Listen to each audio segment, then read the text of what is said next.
Liverpool's fans quickly took the passionate Klopp to their hearts Champions League final. Real Madrid v Liverpool. Watch a special Radio 5 live program at 1900 hours BST on Wednesday, the 23rd of May, featuring Guillem Balaguer's interview with Jurgen Klopp. Live text coverage on the BBC website and Radio 5 live commentary of the Champions League final on Saturday, 26 May. On Saturday night in Kiev, Liverpool manager Jurgen Klopp will have his second tilt at winning a Champions League final. As his side face Real Madrid, arguably the biggest club in the world, Klopp will go through a maelstrom of emotions on the touchline, an animated figure who has taken Liverpool to the brink of a high not reached since that famous night in Istanbul 13 years ago. But when I caught up with him last week at Liverpool's training camp in Marbella, he was relaxed and insightful as he discussed the people who have shaped him and his career, as well as Saturday night's intriguing final. Recharging the batteries. The previous occasion I was supposed to meet with Klopp was at Melwood, Liverpool's training complex. That got cancelled because he had to go to hospital for something subsequently described to me as a precautionary measure. There do not seem to be any issues this time as we sit by the pool, with Klopp cutting a calm and relaxed figure in the Spanish sun. But last week's trip was about much more than topping up the Dan. It isn't about bonding, because we are already bonded as a team, Klopp told me. It isn't even about the weather because we have that in England at the moment. But we need a moment together to concentrate our minds and our forces. 5 years ago at Wembley against Bayern Munich, his Dortmund side fell just short of the finishing line as a late Arjen Robben goal won the Champions League for their arch-rivals. Many felt an exhausting season and an exceedingly demanding coach had finally taken its toll. Back home, when we have the day free, we dedicate them to doing all sorts of things, and I just wanted us to have a few days together doing the absolute minimum to recharge our batteries, do things well in training, have tactical meetings and all that sort of stuff. We need to go into the final with refreshed legs and minds. Klopp is preparing for the biggest match in domestic football as a man at the top of his sphere. But it has been a long journey for the 50-year-old. My dad? It was like living with a coach. To understand Klopp, it helps to know where he is from and how he was raised. He was born in the sleepy, natural beauty of Glatten, a small town in the Black Forest, in the region of Schwabia. According to Klopp, it is a great place to grow up, but a bit boring for a young adolescent. Klopp threw himself, or perhaps more correctly, was hurled, into the world of sport, by his ever-demanding and sports-mad father, Norbert. A non-stop regime of exercise, drills and sport were put in place by Jurgen's father, who was desperate to see his son achieve the targets that circumstances and fate had prevented him from reaching. Jurgen's two sisters, who had been the sporting focus of Norbert's attention prior to Jurgen's arrival, were relieved. Pressure on the girls stopped immediately and they were able to devote time to their favorite hobbies such as ballet and music. Premier League show, Jurgen Klopp interview. It was most difficult for my sisters because they weren't particularly interested in sport, added Klopp. I had a good relationship with him. It was like having a trainer with you all the time, 24 hours a day, 7 days a week. But it was not that difficult. He never punished me or anything like that. I have always said that all those things my father wanted me to do, I loved doing. That was my good fortune. Football, of course. But I also enjoyed tennis. I never argued with him about that. Yet his dad hardly ever said well done. He preferred focusing on the chances he missed instead of the goals scored, or the brilliance of one of his teammates. Pushing his son was Norbert's way of being affectionate. Klopp, in his own words, "I'm a totally normal guy. I came from the Black Forest. I'm the normal one." With all these pictures on Twitter, it always looks like I am in restaurants and bars. I am not that type of guy. Whose idea was this to have 2 games in the semi-final? Strange. The best word I can say to describe it, beating Manchester City, is boom. When I left school, the head said, "I hope you can do something in football, because, if not, I have not the best feeling for your future '. You'll never find me 3 days after a win, drunk in a hedge and still celebrating." People should not make me out to be like Jesus. I don't walk on water. Yes, it's true. I underwent 2 hair transplant. I think the results are really cool, don't you? There is a Swabian proverb that says to say nothing is praise enough. But if that worked for Norbert, it has not been adopted by Jurgen. Treating them, his sons, differently was easy because common sense is a big strength of mine, added Klopp. I can explain problems to myself and come to a solution. That's how life is. You learn from your own mistakes or from the mistakes that other people are making, so that's what I did. Sometimes with my sons I had a reaction similar to my father and I thought, whoa. I realized it and stopped it immediately. Klopp's father died in 2000 after a 2-year battle with cancer, and shortly before his death pushed himself to the limit to play in one final tennis match with his club. He never lived to enjoy his son's managerial success. My future? I never doubted it. Klopp never regarded himself as anything other than an enthusiastic but mediocre footballer, playing for little money in the fairly modest environs of second division side Mainz, with whom he spent a decade between 1990 and 2001. He had to supplement his semi-professional wages by working in a bar and also in a warehouse that distributed new films to cinemas. Klopp made 325 appearances and scored 52 goals in 11 years with Mainz 05. It was clear from the start I was not going to have a great career, he admits. And I was playing in the second division, and in those days not only did you not make much money, but it was also so intense, it took up so much of your time and kept you away from better paid jobs. But I never doubted my future. That is very important.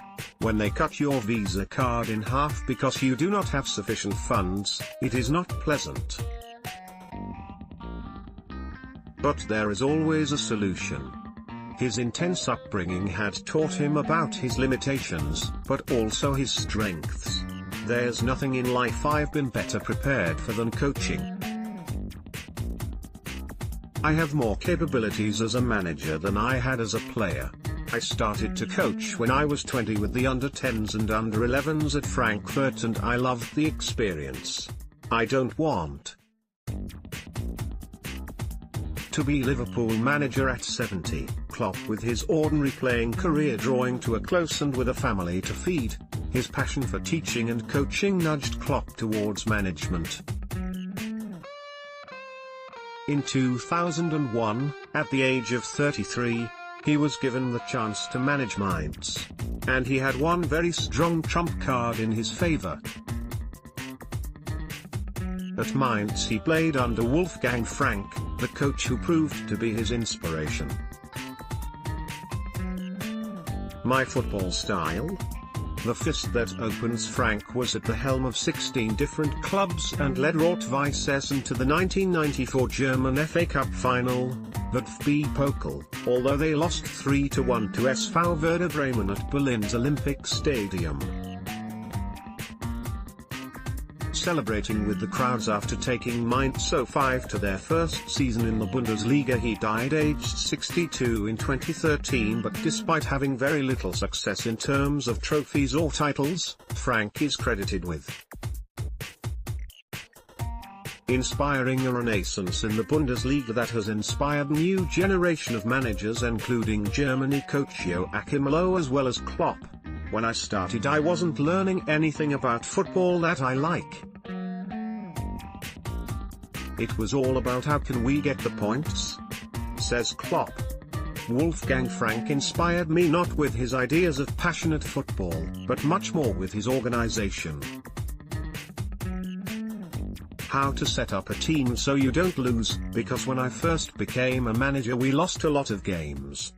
It wasn't about entertaining or a case of let's play football we can fall in love with, but about organization, which is always the base from where you get the freedom to be brave. Frank sowed the seeds for the style of play known as gegenpressing, which, in its simplest form, effectively decrees that you have to win the ball back as quickly as possible once you have lost it. He played a back four without a sweeper, extremely unusual in Germany, and deliberately defended narrowly in certain areas of the pitch. Frank worked on the idea that your opponent was at its most vulnerable when it has just won the ball and was looking to do something positive with it. His teams would leave one or two players unmarked, encouraging the person in possession to pass to them. It was a trap waiting to be sprung. His tactics were an epiphany for Klopp, who was impressed by how everybody had to go where the ball was. The aim was to create numerical superiority to win the ball, then sprawl out, like a fist that opens. Sound familiar? Borussia Dortmund fans say thank you to their departing manager. He asked Klopp if it is effectively organized chaos. He laughed, but his answer is serious. Organized chaos sounds good, always assuming the organized bit is coming from our team and the chaos from the opposition, he said. You can only do these sort of things when you have good enough players. The best coaches in the world do the things the players have given them the opportunity to do. Armed with Frank's tactics and a passion and commitment that has won the unswerving love of players, directors and supporters wherever he has coached, Klopp took Mainz to the German top flight for the first time in their history in 2004. He was at the club 7 years, the same amount of time he spent at his next club, Borussia Dortmund, where he won 5 trophies including 2 Bundesliga titles. It is the same period that, if everything goes well, he says privately he plans to be in Liverpool. My wife said Liverpool is for you. Liverpool, who appointed Klopp in October 2015, were drawn against his former employers Dortmund in the quarter-finals of the 2016 Europa League. A 1-1 first-leg draw was a precursor to what many still feel is the greatest game ever played in the competition, as Liverpool fought back from 3-1 down at Anfield in the second leg to win 4-3. Matched only in drama by what happened in Istanbul. Klopp started half-time by showing the players some videos of what had gone wrong in their first half performance, and then he gave a rousing speech that referenced Liverpool's dramatic turnaround against AC Milan in Turkey. Klopp's managerial stats: club years managed, wins, draws, losses, Mainz 05 2001 2008 10978883, Borussia Dortmund 2008 2001 21796970, Liverpool 2015 present 814429. Klopp told the players to create something that we could tell our grandchildren one day, and according to Liverpool striker Divock Origi, the manager's aggression from the touchline in the second half made a huge difference. Germany defender Mats Hummels later admitted, Dortmund started bricking ourselves at the sight of Klopp creating a positive atmosphere in the ground. Liverpool were beaten by Sevilla in the final, but by then the marriage between Klopp and the Anfield Club's fans was established. Klopp is an unashamed lover of what is described in Germany as the English game. Physical and uncompromising, heavy metal football is also described using the German word Geil by Klopp in Raphael Honigstein's biography of his compatriot. It comes with the suggestion that self-sacrificing toil could be a sensual, arousing experience. The Klopp has totally bought into this concept. Phil Thompson, who spent 13 years at Anfield, recently interviewed Klopp for Liverpool TV. Klopp told him that it was wife who said to him, "Jurgen, if Liverpool FC come for you, that is for you." It explains, too, why he turned down Manchester United. Manic celebration after a late win against Norwich in 2016 and the glasses were gone. Thompson added, "He comes in, he understands the people understand him, they see his passion, and I think that is a very, very important part of what it is to be part of this club." There is an English core to Klopp's squad with Jordan Henderson, James Milner, Alex Oxlade-Chamberlain, Adam Lallana, Trent Alexander-Arnold, Joe Gomez, Nathaniel Klein, Dominic Solanke and Danny Ings, joined by other bright young British talents such as Scotland's Andrew Robertson and Wales' Ben Woodburn. Surprisingly, albeit partly because of injuries, there are only 2 Liverpool players in England manager Gareth Southgate's World Cup squad. They have thunderous weapons in attack, while Klopp added composure in defence when he brought in Netherlands defender Virgil van Dijk in January, a signing that helped the side finish 4th in the Premier League and reach the Champions League final. The final? It will be a huge struggle. Klopp will now try to do with Liverpool what he came so close to achieving with former club Dortmund. Victory against Madrid would be the culmination of the meeting he had in the law offices of his new employers on the 1st of October 2015, when he told them Liverpool should, and could, be a regular force in Europe.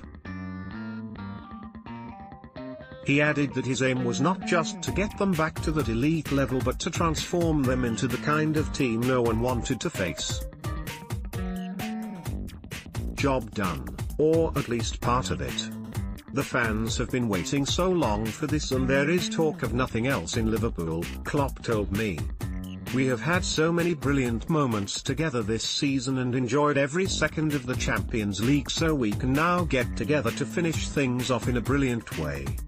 We will do the very best we can.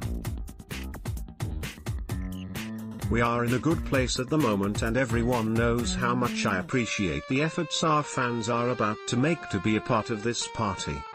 As our chat comes to an end, I ask him how he